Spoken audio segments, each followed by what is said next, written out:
How's it going, everybody? Rybread here today, and we are back with the Nashville Predators GM mode. So you guys remember in the last one, we made it up to the All-Star break. I did ask you guys a couple questions on what we should do. You guys left some awesome feedback. I really appreciate that. So we are going to go ahead and make a trade today. Just one. It's kind of a big one, I would say. But I don't think it's going to be, earth-shattering. You guys kind of expected this one. You guys all kind of seem to agree that this would be a great trade for us. We got Jay Bouwmeester coming back for us. But in return, we will be giving up our first-round draft pick, so I'm not kind of thrilled about giving up our first. Just the second doesn't have enough value. So I'm going to see if I can get a fourth out of it, because a fourth isn't that bad of a pick. Okay, it's rejected, but sweeten the deal. Okay, so we'll drop that down to a fifth. But anyway, guys, you can see where we're going here with this trade. We're going to get Jay Bouwmeester to kind of bolster that back end. I know the back end is already pretty good, and there we go, we got the fifth out of it as well, so that's awesome. But that's about all we're going to be doing.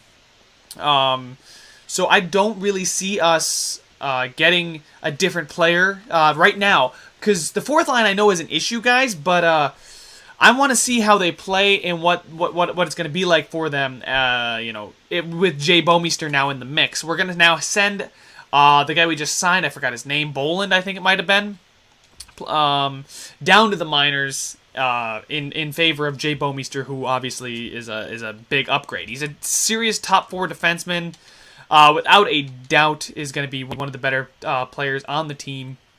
Stepping right in at an 87 overall, which is fantastic. So I was kind of hoping that, with the addition of him moving Ekholm, that's what's going to happen here, guys. We're going to be moving Ekholm to, I'll just hit best lines, and then I'll just go ahead and move that down. Yeah, nothing seems to have changed here, nothing crazy, drastic. Yep, that's perfect. And then if we go double check our special teams, yeah, he won't be on the special teams, because we have Cody Ceci there, whose passing is much better. And let's see here. Let's go check out the penalty kill. That's important because we have Chipchura and Smith and Raquel and Salamaki. I'm okay with that. I'm okay with giving Rickard Raquel a little bit more playing time. I mean, he's listed as a medium top six forward, and he hasn't really grown since we acquired him. I'm hoping he makes a little bit of a jump before we get out of this season. But, I'm okay with him being a third-line center because we signed Kyle Turris to a pretty decent contract. What is that, 7 years at $7 million, so it's a little bit of a hit on the cap, but, he's definitely worth it in my opinion. We got a long-term player. We aren't necessarily crunched in cap space. So there we go, guys. That is the only trade we are making right now. I will go ahead and get up to the actual trade deadline. We'll check in because that's the end of the month. And then I'll bring you guys back in full-time after we get to the trade deadline because that's perfect. I was going to bring you guys back in the following week anyway, but I was thinking about letting the fourth line play out if the addition of Ekholm to that third defensive pairing with CC doesn't make the fourth line a better plus, because they're all in double digits right now. If they don't become a better plus minus, I definitely am going to definitely have to look at maybe acquiring somebody. I really don't want to give up our first two picks because that second rounder is going to be huge for us. But we'll see. We'll cross that bridge when we get there, guys. So let's go ahead and start the simulation. I will check back in with you guys once this month is over. All right, guys. So we're back. It was a pretty good month. We went on I think is that 2-4-6-7 game winning streak. We did get absolutely destroyed by the Sabres, who I believe won the Stanley Cup last year. And then the Dallas Stars also beat us, so that's not a good thing because we were chasing them, but it looks like, I don't know, shoot. They got 3 extra points than we do, I think, but we have 4 extra points, so we might actually have overtaken them for number 1 in the division, and we were able to beat the St. Louis Blues, another tough team in the division, as well as the Oilers, who I think won the Stanley Cup in year number 1, so it's been the McDavid and Eichel show so far running the NHL, but a recent loss to Philly, so let's go ahead and double-check our stats, because I said I would and there, yes, we are up by 1 point, so I did say I was double check our fourth line and see if they are still a terrible minus, and holy shit, they got worse. Kyle Chipchura minus 14, minus 12 for Delorier. Ekholm is now a minus. Salamaki, good lord, what the hell is wrong with this this bottom line here? They're taking, seems to be taking penalties, but Bouwmeester took plenty of penalties. I don't know what it is about these guys. Is there a stat here that I can see? Face-off percentage doesn't matter. Hits, giveaways, are they? No, they're not generating takeaways. They're not playing a ton of minutes. I don't care about draft position. That's weird. I don't know what the issue is, guys. But something needs to be done. Like, easily something needs to be done. They're not getting the job done. I mean, guys like our top line, Forsberg, Neil Johansson are, Fiala, Turris, Arvidsson are, Smith, Raquel, Perron certainly are, but Chipchura, Delorier, and Salamaki just aren't. Is it maybe their lack of scoring? So we got 2 grinders and a two-way forward. The worst seems to be Salamaki, not putting in any kind of points or putting up any kind of plus-minus that's beneficial. So, you know what? I'm not going to make any trades. We're just going to call somebody up that was here last year. So we'll go ahead and go to roster moves for you guys. They're doing great down in the AHL. The AHL squad is absolutely phenomenal right now. But Salamaki is, I apologize, he's just not getting it done. Calle Yarncrook is actually, not that great defensively, but he's a playmaker who might be able to help out. He's not listed as a fourth line forward, excuse me. Austin Watson is. Austin Watson seems to be the lesser of the 2 options here. Let's go ahead and bring up Colton Sissons. I do like Sissons quite a bit. Actually, you know what? Who's been the best plus-minus? That's what I got to figure out. He's a -4. He's a +22. Yarncrook's a +26, but that's in the AHL. He's shooting 20% down in the AHL. Good freaking lord. So he was a +4 last year and a +10 in our first year. Okay, and then Sissons. I have a feeling Sissons is going to be a good plus-minus. It was actually a -8 last year, but a +23 in year number 1 in the AHL. So he absolutely dominates the AHL, but doesn't seem to do quite as well in the NHL. So it looks like the guy I should actually, let's check out Austin Watson too. I know I had him scratched for a little bit of last year, so he was a +1, +9. Let's go ahead and not call up Sissons, but call up Calle Yarncrook instead. We're paying him $2 million. We might as well use him. So let's go ahead and edit the lines really quickly. Best lines are working. That's what I would have set anyway, so that's fine. We'll hit best lines now, and then Calle Yarncrook slots in there, and hopefully he'll be able to provide a spark for the team and be able to provide us some decent offense. As far as down here in the AHL, yeah, everything's looking pretty good down here. It's a really good team, especially defensively. Dalton Prout's now back up to an 80, so he's not pissed anymore. And Shabbat's up to an 81. Great to see him growing, so he could easily, after Bouwmeester leaves, he could slot up wherever he decides to slot. Because if he grows enough, he could be top 4 defenseman, which is his potential. But we got some decisions to make. And look at that, guys. Our offense did go up now that we've called up Calle Yarncrook. So pretty interesting. I'm going to bring you guys with it. We are not making any trades. We are hanging on to all of our assets. So let's go ahead here and get into this last 5 games of the season. Hopefully, it seems like we got a pretty decent amount of Eastern Conference teams coming up towards the end of the season. So these losses may not hurt us, but I definitely want to take as many points as possible so we can... Oh my god, and I say I want to take as many points. We just get shellacked by the Columbus Blue Jackets. Freaking A. Calle Yarncrook. Oh yeah, he's happy he's called up. I think he's not a demanding player, I don't think. Yeah, he's not. Shit. I should have known that. Anyway, alright, Toronto now. Can we beat Toronto? They're a good team. We lose in overtime, so there's 2 points in our last 3 games. That's not going to get it done, guys. We can't go cold down the stretch here because we need to contend for the number 1 seed. If we get that number 1 seed in the Central, we will be on lock to have the best. I would say it would be on lock to have the best potential matchup for in the playoffs as far as the Western Conference is concerned, because we'll probably get a shitty Central opponent. And there we go. We finally get the first win of the freaking month against the Sharks, but then we lose to the fucking Coyotes. Are you kidding me? What the fuck? Holy shit. This team just instantly just shat on itself. What the fuck is going on? Okay, boys. Interesting to see this one. We are... Oh, shit. Yeah, you've been fucking underperforming. Get your ass out of your... Goddamn... Oh, get your head out of your ass. And look at that, guys. It's going to pop up in just a second. We are now 3rd in the fucking division. God, I hate this goddamn division. I hate this division so much.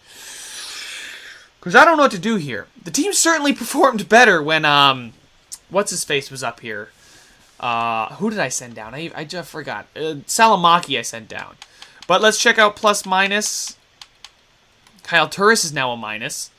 Delorier, Selamaki is a huge minus. How is Yarncrook? He's a -1, but he's got 2 points in 7 games, so maybe he's contributing offensively. I'd much rather see that than a minus, but maybe we want to go with a scoring fourth line because I don't know what to do about that fourth line. I was riding high, and then we acquire Bouwmeester, which should make the team better, but no, EA Sports logic says, oh yeah, you've got a fucking fantastic team, but why don't you just tank the entire goddamn month of March? So we finally got back with a win against Anaheim there. Against Dallas we lose, but we win against Anaheim again, so we're beating the middling teams. Come on, we gotta beat... Oh my god. We are in serious contention of dropping out of the playoffs, guys. We beat the Lightning. We gotta string 2 wins in a row, please. Oh, we lose in a shootout, but that's still a point. Against New Jersey, we need to get one here. We need to get a... Okay, that's right. Alright, we'll simulate this game. We need a point against New Jersey. I can't have anything less. 7-4 win. Fuck yes. Sorry for my language, guys, but I am pissed off right now that this team just all of a sudden decided to shit on itself and just oh, God. How many points do we have? Please tell me we've got 95 and not... yeah, thanks EA Sports. Thanks for really making your game quick and fast and loading really quick. So I know we're in third because I can see our freaking... son of a bitch, the goddamn... Oh, we're in the same boat as last year, although we still have a chance to take second instead of third. But we have a chance to get a wild card spot, too, which would be awful. The worst thing ever. We were first just a month ago, and then all of a sudden, I didn't make any changes, guys. I simulated this entire month, and then didn't make any changes. Brought you guys back. You guys are bad luck. That's what it is. It's your guys' fault, All right. So we'll simulate up to this game against Winnipeg. These 2 games against Boston and Edmonton, we need 3 points. Don't test me right now, game. I'm gonna freak out, and I know my viewers love when I freak out, but I hate freaking out because I don't like getting upset.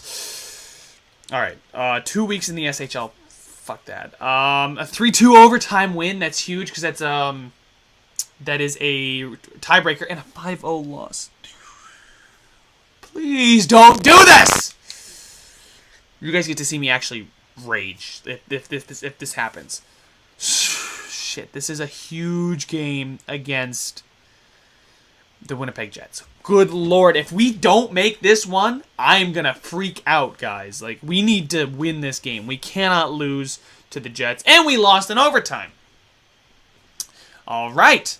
So we're still, I guess, in danger of missing out on the playoffs unless I miss that morale pop at the top. Minnesota's not a very good team. Well, they're a good team. They just happen to be in the damn Central Division. And we take the win. Finally. Oh, my God. Good Lord. This is starting to freak me out. 100 points. 100 freaking points for 3, probably 4 teams in the division. Are you kidding me? Oh. So the Jets are done. Seems like the Dallas Stars have locked up the division and the conference. 94 points for the Chicago Blackhawks, and they still didn't make the playoffs. Please beat the... Yes, we beat the Flames. So it looks like we're going to have home ice advantage, which is kind of important, and we will be taking on the Jets, who we seem to be able to take on and win and beat. So it will be the Jets in round number 1. And since we got plenty of time in this video, let's go ahead and do a season recap. So our leading point getter was Philip Forsberg, it looks like, with 74 points, 25 goals, and 49 assists. James Neal, 36 points, or 36 goals, actually. He put in a shit ton of goals on the first line.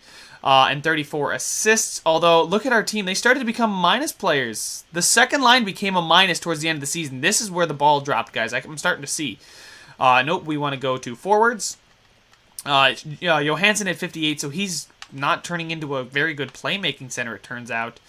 Not simulating well. Anyway, Fiala doing great for age 22. Turris doesn't seem to be a fantastic addition. He got under 50 points. Maybe I shouldn't flip Turris and Johansson. That's not worth it. Arvidsson, I did fine. Perron. Okay, so Perron. Raquel actually is dropping the ball quite a bit. And then this line down here. So Yarncrook only was a -1 for the entire season, so he did not hurt them at all. He didn't pull them up, but yeah, he was only a -1 for the entire season, which is pretty good. He played 20 games, so he'd probably be a -4 to end the season, which isn't the worst thing in the world. But yeah, Salamanca was absolutely dreadful on this team. I don't want him around much longer.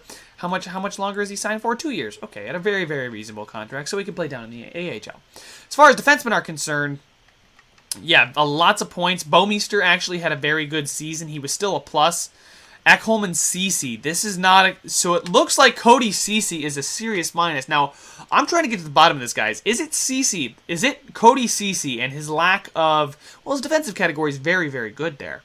I don't know what it would be, guys, but is it Ceci? Because Ekholm became a minus when he started playing with Ceci.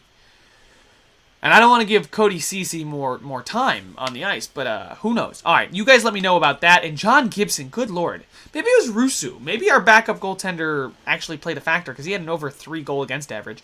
But goal against average for Gibson was 2.14 with a 927 save percentage. So if it wasn't for Gibson, so guys, take this as you may, backup goaltenders do matter. All right, guys, so that is our season recap. Let's go ahead and check out what the entire NHL did now that we're at the end of the season here. I want to get somebody at the top of the NHL as far as points, and holy crap, I went the complete wrong way when it goes to finding the entire league, although they're in the awkward spot. And John Tavares, 98 points, 61 goals, guys. Holy crap. Tyler Seguin, another fantastic season with Jamie Benn. If I do a Dallas Stars NHL 18 GM mode, holy shit, it's going to be the easiest thing I've ever done, because you got 2 guys that are always going to be at the top. Well, we have to see the ratings. Anyway, Nicholas Backstrom is up there, Ovi as well, so all these dynamic duos. You know, Tavares is up there by himself, but Seguin, Benn, Backstrom, Ovechkin. Then you got Stamkos, Kane, Tarasenko, Dalcal actually is putting in 83 points. Dude can put up points. Sam Reinhart from the Buffalo Sabres there. Oh, excuse me. The Carolina Hurricanes, who seem to have given up their first, second, and third round picks. Who led the NHL in goals? It's probably Tavares with 61. Ovi only had 51. He slacked off this year. But Tavares will be snapping the streak of Ovi's Maurice Rocket Richard trophies. And Erik Karlsson, again, a phenomenal season for him. I think this is back-to-back years where he's had over 70 points. He had, over 70 points last year. Yeah, he had fucking 92. Good lord. Klingberg had a great year. Who led the defenseman in goals? Yeah, it was Karlsson. All right. Goaltender. Let's see if we can get Gibson back to get a Vezina. And if we traded Rene for a Vezina trophy winning goaltender, holy shit, Jonathan Quick. Yeah, so enough about what I said. Oh my god. Yeah, so it's looking like Quick is going to edge out Gibson ever so slightly. Oh my god, he played 4 less games, had .03 better and .05 better save percentage there. He had 4 more shutouts. Still, guys, we're not going to go home with any hardware this year, but Gibson had a fantastic year for us, and he's 25, so he's probably close to capping out, and his contract is up this offseason. So, some things to think about there as far as what we want to do contract-wise. But we will be taking on the Winnipeg Jets in round number 1 of the playoffs come next video. Hopefully, we'll be able to get through this damn division. I hate the new setup because it hurts us as a team in the toughest division in hockey besides the Metro. I'd debate you on that one. But there you go, guys. That's the end of this one. Hope you enjoyed it. I know I sure kind of did. I didn't. I surely didn't. I'm going to lie there. But make sure to subscribe if you want to see some more of this, and I will see you guys when we take on the Winnipeg Jets in the next one.